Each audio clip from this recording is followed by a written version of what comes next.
Je voudrais reprendre cette idée d'une cabine à phrases.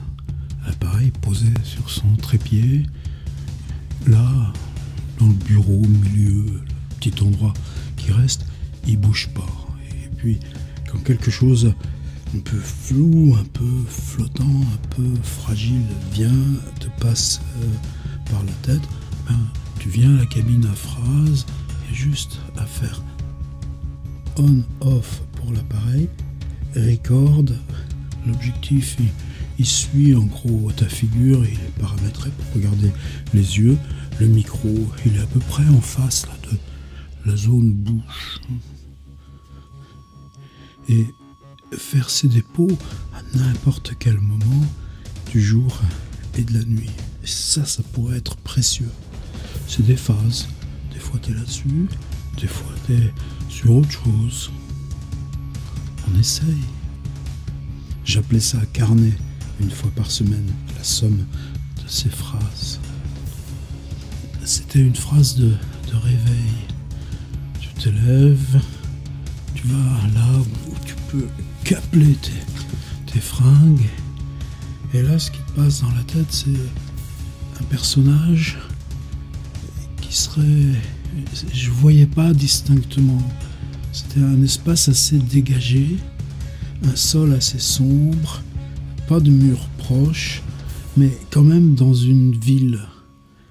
Et ce personnage demandait à un autre, c'est où pour mourir?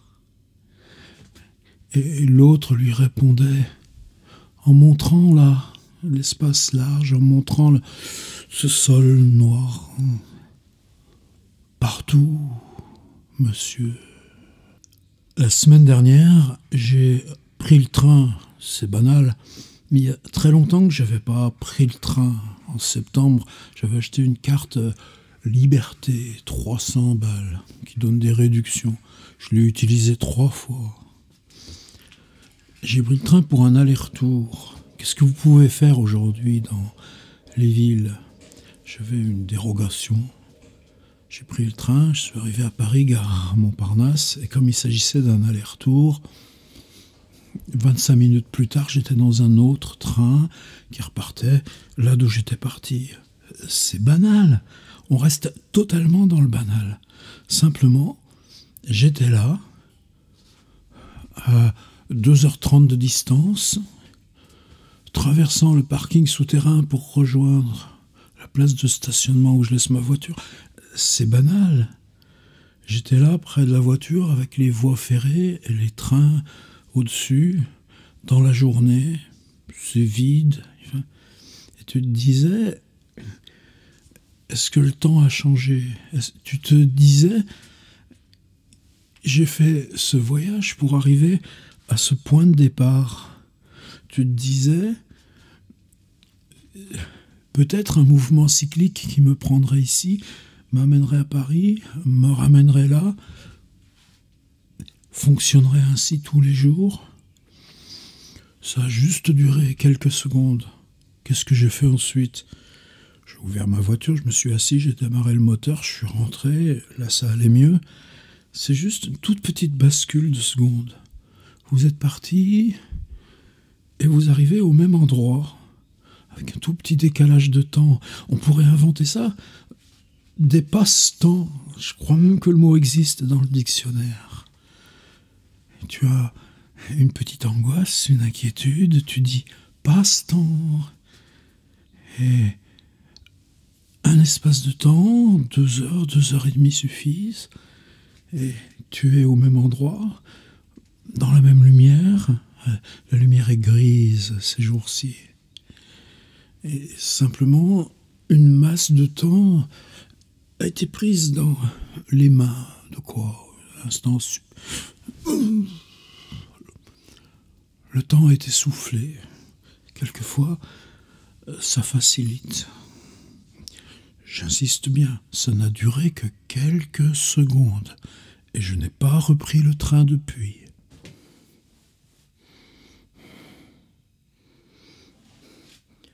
Hier, j'ai fait un voyage en voiture. Très simple, autoroute, 2h30. habituel.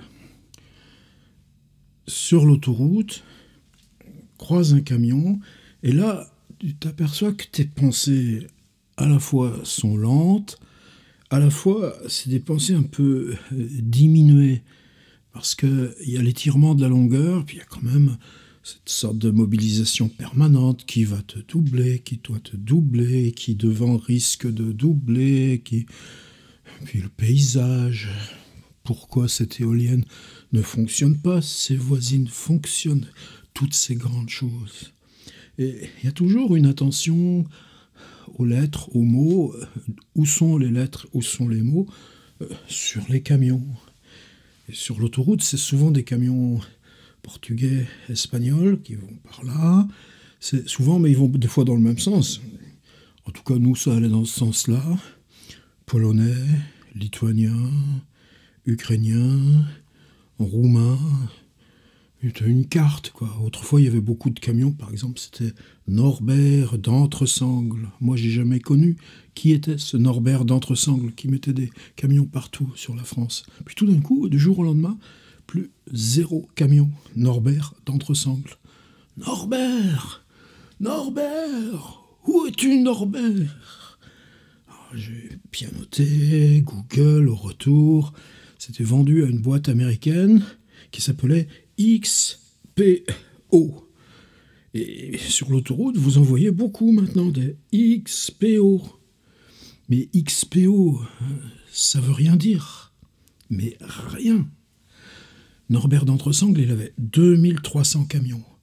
Maintenant, il y a 2300 XPO qui se promènent sur les routes. Et encore peut-être depuis, ils ont dû racheter, grandir. Nos routes sont devenues américaines. Et toi, tu sais même pas pourquoi. Mais bon, pourquoi je vous raconte ça? C'est pas ça. Là, c'est un camion qui arrivait en face.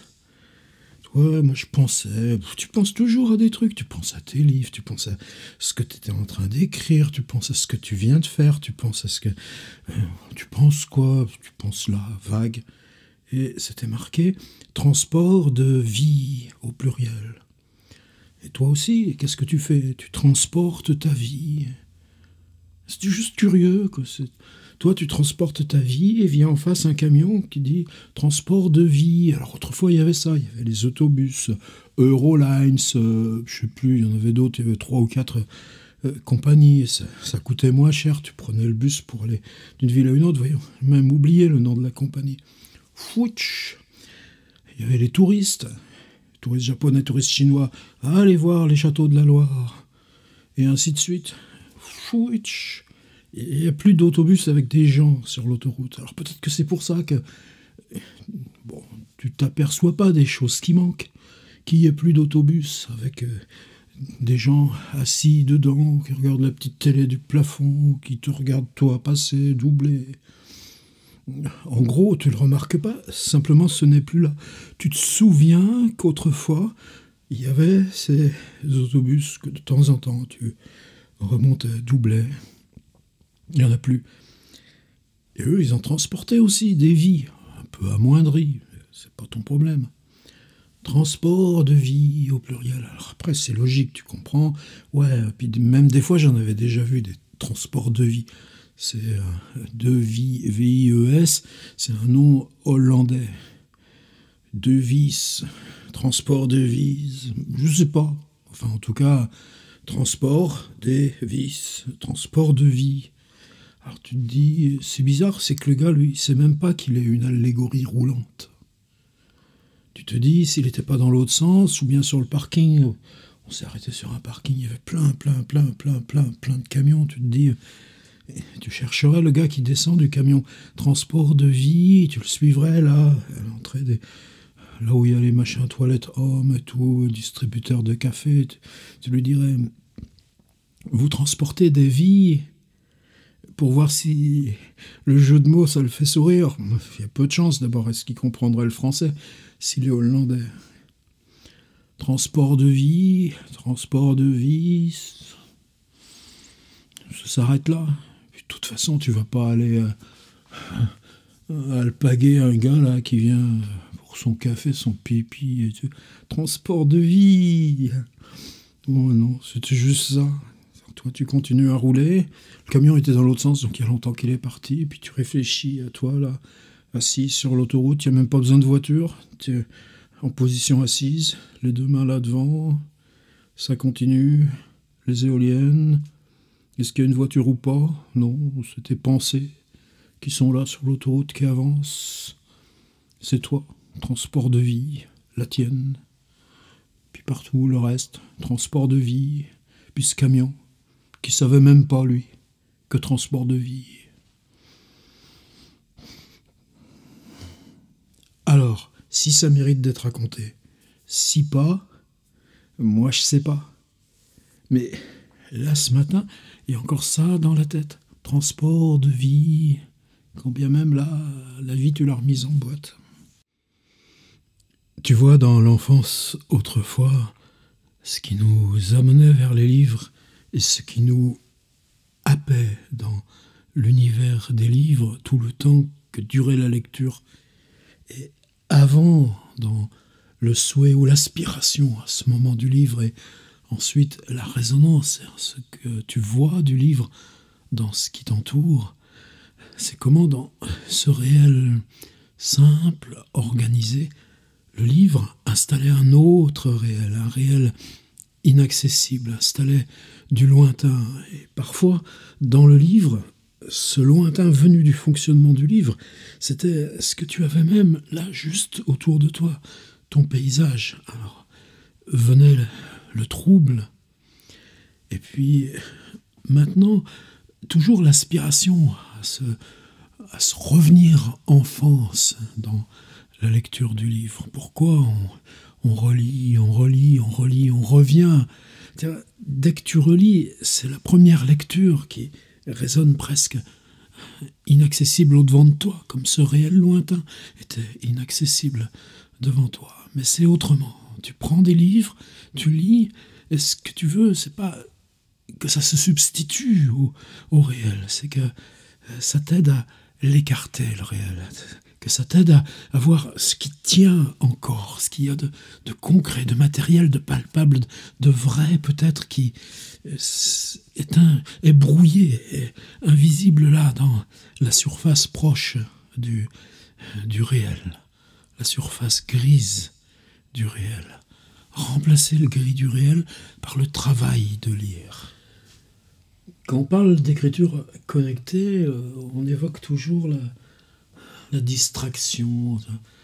Pour moi, c'est le contraire. Quand tu es connecté, c'est appelé aux ressources mêmes de l'écriture, les mêmes que celles du littré qui est tchoulouk ici, juste hors champ. Je crois que ce que j'aime à écrire connecté, parce que ça arrive, c'est le fait que tu es dans ton blog.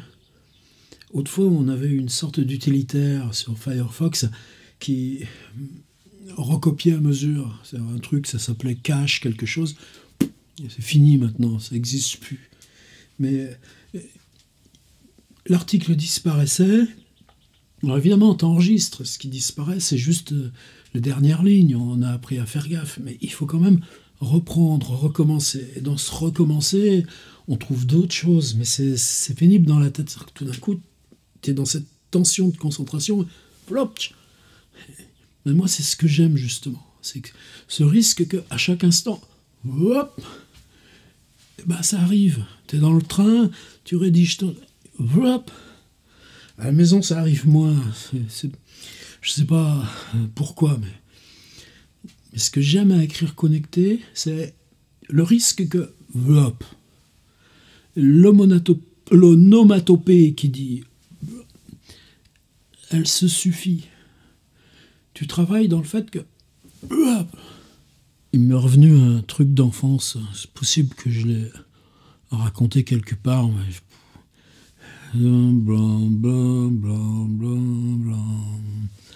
Et on y est repassé l'autre jour en voiture. C'est dans le village où j'ai vécu jusqu'à la 6e, Saint-Michel-en-Lerme, en Vendée. Il y a une rue principale, c'est une ancienne île.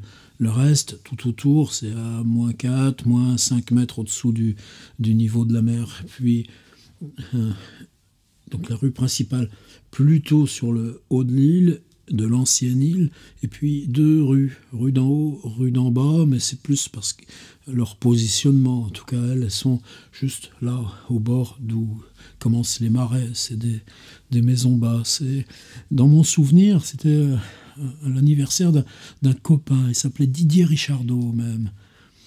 Et puis, il y avait sa maison, et en sortant le soir, alors, est-ce que c'était un soir encore un peu intersaison, avec la nuit qui commence à tomber, puis, bon, c'était forcément l'école primaire, donc, en tout cas, vers 62, par là, tu avais 8 ans, 9 ans, revenir chez soi, ben c'est rien, tu as une rue à prendre, retourner sur la gauche, et puis tu y arrives. T'as quoi, 500 mètres, 600 mètres. Et puis en sortant de chez Richardot, c'était l'époque encore, les voitures étaient rares, t'avais beaucoup de chevaux. Et un gars qui arrivait avec une grosse charrette chargée, en tout cas, le cheval était au galop, et ça résonnait sur cette route, cette charrette était énorme, et moi j'étais parti en direction contraire, j'espérais qu'il tournerait, mais non, il prenait... Bon, finalement, rien, quoi, tu te mets sur le bord, le truc passe, puis tu continues la rue. Ben, je m'étais trompé de rue. Dans cette espèce de hantise, et tu continues tout droit, tu reconnais pas, mais la question de reconnaître le réel ou de pas reconnaître le réel, quand tu rêves, elle est toujours là aussi. Ça me choquait pas si vite. La rue semblait différente de ce qu'elle aurait dû être. Mais tu as ça dans tous les contes fantastiques, dans le Golem de Gustav Meyrink. Je l'ai là, en allemand. Et puis au bout d'un moment, la rue continue, t'es perdu. Tu sais qu'il faudrait faire demi-tour, mais là il y a des bifurcations. Et faire demi-tour, mais avec cette nuit qui tombe, je savais plus où c'était mon chez-moi. Et en voiture, quand on y passe, ça te semble tout petit, ça te semble tout simple. La maison de Richardot, elle est toujours là. La rue transversale que j'aurais dû prendre et que j'avais pas prise, avec son grand mur de l'abbaye de Leroux, Dominique Sorante, et tout ça, elle est toujours là. C'est tout petit, c'est minuscule, l'enfance. Mais quand tu la portes en toi, ce que tu revis, c'est le souvenir où tu étais perdu et tu longeais cette rue, finalement il y avait de la lumière, je suis allé frapper timidement, je suis perdu. Comment tu peux te perdre en si petit? Mais c'est l'aventure du Grand Maune aussi. Est-ce que j'ai lu le Grand Maune? Probablement ces années-là, CM2, 6e. C'est difficile pour moi à savoir, mais je sais que ce livre était là de toute façon. Ben, il n'y a pas plus, mais c'est juste ça, d'être repassé en voiture. Tu te dis, mais comment ça a été possible? Pourtant, tu sais que ça a été. Et que là, en reparler, c'est parce que l'expérience d'enfance, de lire, elle est un petit peu du même ordre. C'est tout petit, même le Grand Maune, c'est un livre si mince. Et ça t'explique ou ça t'apprend l'énigme que c'est de se perdre dans un réel où tout est identifié, tout est proche. Et quand tu le lis aujourd'hui, peu importe le livre, peu importe la taille du livre, mais c'est un petit peu toujours cette expérience que tu retraverses. Ce qui est paradoxal, c'est que le web est 1000 fois plus grand. Et pourtant, jamais on s'y perd. Il y a toujours revenir au point de départ qui est possible. Ces choses